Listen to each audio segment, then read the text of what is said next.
আউযু বিল্লাহি মিনাশ শাইতানির রাজিম। বিসমিল্লাহির রহমানির রহিম।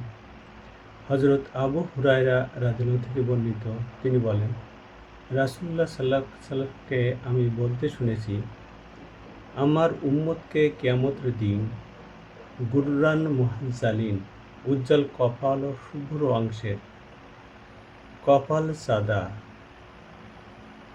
অধিকারী বলে আহ্বান করা হবে। উযু করার সময় যেসব অঙ্গ ধোয়া হয়, সেখান হতে এর নিদর্শন ফুটে উঠবে। অতএব তোমাদের মধ্য হইতে যে ব্যক্তি নিজের ঔজ্জ্বল্য বৃদ্ধি করার ক্ষমতা রাখে, তার তা করা উচিত, অর্থাৎ যথারীতি সুন্দরভাবে পরিপূর্ণ উযু করা। বুখারী মুসলিম। সম্মানিত ভিউয়ার্স, আসসালামু আলাইকুম ওয়া রাহমাতুল্লাহ। আজ ৯ই জুন ২০২৬ মঙ্গলবার, ২৬শে জ্যৈষ্ঠ ১৪৩৩ বঙ্গাব্দ এবং ২২শে জুলাই ১৪৪৭ হিজরি।